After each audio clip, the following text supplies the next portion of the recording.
Je me suis montré dans 2 films, dont un film d'épouvante. J'avais quoi, 23 ans? Et maintenant, non, ça va. J'ai assez donné.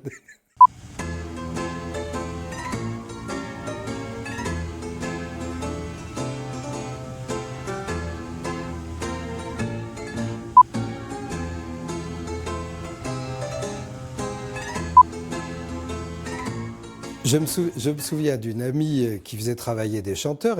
Un jeune, elle lui dit ah, mais vous avez un emploi de fantaisiste, vous devriez travailler le répertoire de Maurice Chevalier. Et il la regarde avec un air un peu bizarre. Elle lui dit vous savez qui est Maurice Chevalier? Et il lui dit non. Ben voilà. C'est.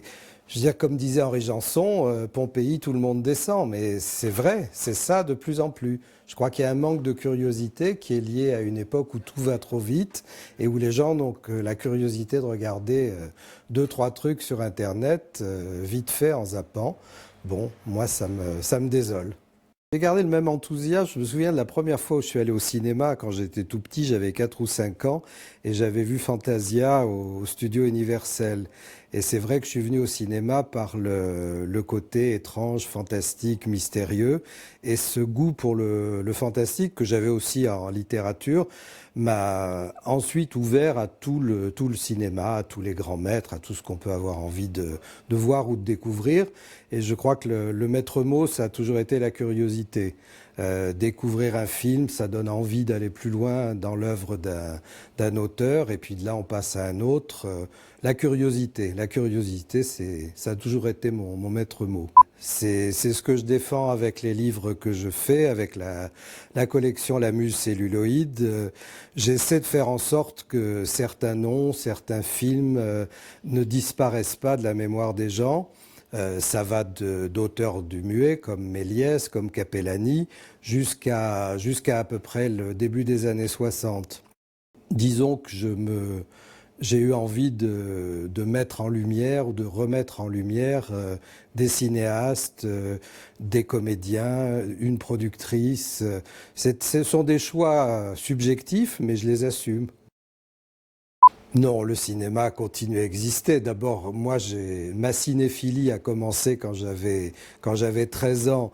J'ai mis pour la première fois les pieds à la Cinémathèque. C'était à Chaillot. C'était en 1963. Et je suis allé voir, je me souviens, c'était Vampire de Karl Dreyer. Et à partir de là, ça a été 3 films par jour minimum à la Cinémathèque ou dans les salles du quartier latin. Et je voyais et les films de répertoire et les nouveautés. Et j'ai continué quand même et je me soigne. Il m'arrive évidemment, quand j'ai envie de voir un film qui sort, je vais le voir ou je le rattrape à la télé. Mais c'est vrai comme pour la littérature, comme pour la musique, le cinéma, j'ai tellement de choses que j'aime et que je n'ai pas eu encore le temps de voir et j'aurai probablement pas le temps de tout voir ou revoir. Donc ça passe avant tout et avant les nouveautés. Bon, c'est un point de vue peut-être un peu particulier, mais c'est comme ça. On est dans l'histoire, là, avec, par exemple, avec le livre de Christine Leteux, Continental Film. On est à la fois dans l'histoire du cinéma et dans la grande histoire, celle de la collaboration, de la résistance. C'est important de garder un œil ouvert toujours dans ces livres sur ce qui se passe autour.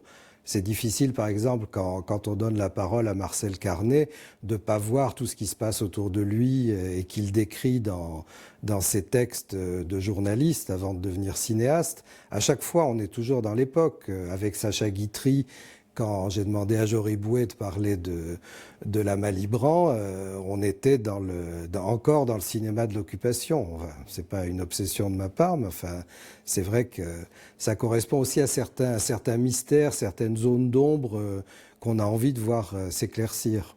Moi, la curiosité m'a toujours porté à me renseigner. Quand j'étais gosse, on me disait oui, tu t'intéresses à des films, à des gens, mais c'est pas de ton époque. Je dis ben oui, mais Louis XIV non plus et Toutankhamon encore moins, mais il m'intéresse.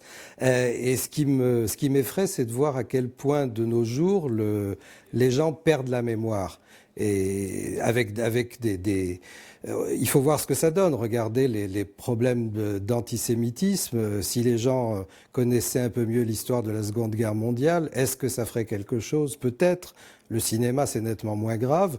Mais je pense que c'est triste pour moi. Je trouve ça terrible que des noms disparaissent totalement, partent dans l'oubli. Donc j'essaie, avec mes tout petits moyens, de remédier à ça.